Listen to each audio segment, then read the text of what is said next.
થરાદના ધારાસભ્ય અને વિધાનસભાના અધ્યક્ષ શંકર ચૌધરી ઉપર થોડા દિવસ અગાઉ કોંગ્રેસ દ્વારા ઇલેક્શન કમિશનમાં આચાર સંહિતા ભંગ અંતર્ગત ફરિયાદ કરવામાં આવી હતી, જેમાં કોંગ્રેસનો આરોપ હતો કે શંકર ચૌધરી એક સંવૈધાનિક પદ ઉપર છે, પરંતુ તેમના દ્વારા રાજકીય પાર્ટીનો પ્રચાર કરવામાં આવી રહ્યો છે. આના કારણે વિવાદ પણ વકર્યો હતો. ત્યારબાદ હવે શંકર ચૌધરી દ્વારા આ મામલાને લઈને નિવેદન આપવામાં આવ્યું છે. તેમણે નિવેદન દરમિયાન કેટલીક વાતો પણ કહી છે. શું કહી રહ્યા છે શંકર ચૌધરી તે વિશે વાત કરીશું આ વિડીયોમાં. નમસ્કાર દર્શક મિત્રો, નવજે ન્યૂઝમાં આપનું સ્વાગત છે. હું છું ફૈઝાન. ગુજરાતમાં લોકસભા ચૂંટણીના પડઘમ ભાગી ચૂક્યા છે. તમામ રાજકીય પાર્ટીના નેતાઓ પોતપોતાના મત વિસ્તારમાં પ્રચાર પ્રસારમાં પણ લાગી ગયા છે. ખાસ કરીને વાત કરીએ તો ઉત્તર ગુજરાતની હાલ બનાસકાંઠા સીટ ખૂબ ચર્ચામાં છે. જેવી રીતે ત્યાં રાજકીય માહોલ જામ્યો છે, પ્રહાર વર્તા પ્રહાર, નિવેદન વર્તા નિવેદન સામે આવી રહ્યા છે, તેના કારણે રાજકારણ પણ ગરમાયું છે. ત્યારે થોડાક દિવસ અગાઉની વાત કરીએ તો થરાદના ધારાસભ્ય અને વિધાનસભાના અધ્યક્ષ શંકર ચૌધરી સામે કોંગ્રેસે આચાર સંહિતા ભંગ અંતર્ગત ઇલેક્શન કમિશનમાં ફરિયાદ કરી હતી.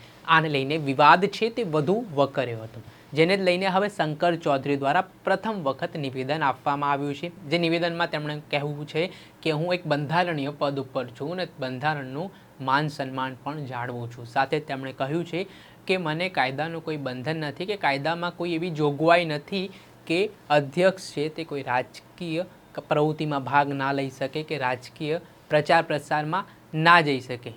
પહેલાં તો જે શંકર ચૌધરી છે તેઓ શું કહી રહ્યા છે તેમના જ મોઢે સાંભળી લો. મારે એક વાત એમને પણ ધ્યાન ઉપર મૂકવી છે. આમ તો હું સંવિધાનિક જગ્યા ઉપર છું, એટલે કોઈ રાજકીય પાર્ટીના ભાષણ કે એવું બધું નથી કરતો. મને કોઈ રીતનું કાયદાકીય બંધન નથી, કાયદાકીય એવું નિયમ નથી કે વિધાનસભાના અધ્યક્ષ હોય તો એ ચૂંટણીનો પ્રચાર ન કરી શકે, રાજકીય પ્રવૃત્તિમાં ભાગ ન લઈ શકે, એવું સંવિધાનિક કોઈ નથી. પરંતુ હું બંધારણને સન્માન કરવા વાળો માણસ છું, એની પરંપરાઓને માન આપવા વાળો માણસ છું. એટલા માટે કરીને આટલી ચૂંટણીનું પેલું આટલું બધું ચાલે છે ને તો પણ કોઈ જગ્યાએ લગભગ કોઈ ડાયરેક્ટલી કોઈ સીધી રીતે કોઈ રાજકીય પાર્ટીનો પ્રચાર નથી કરતો. પણ આ સંવિધાનની મર્યાદાઓનું ભાન રાખવાનું બધા લોકોને હોય. એવું ના હોય કે કોઈ ધારાસભ્ય થાય એટલે કાયદાથી ઉપર હોય. ધારાસભ્ય બને તો પણ એમને કાયદાની પરિપ્રેક્ષમાં રહીને કામ કરવાનું. શ્રીમદ ભગવદ ગીતાની જેમ કાયદાને માન આપવું બધાની જવાબદારી છે.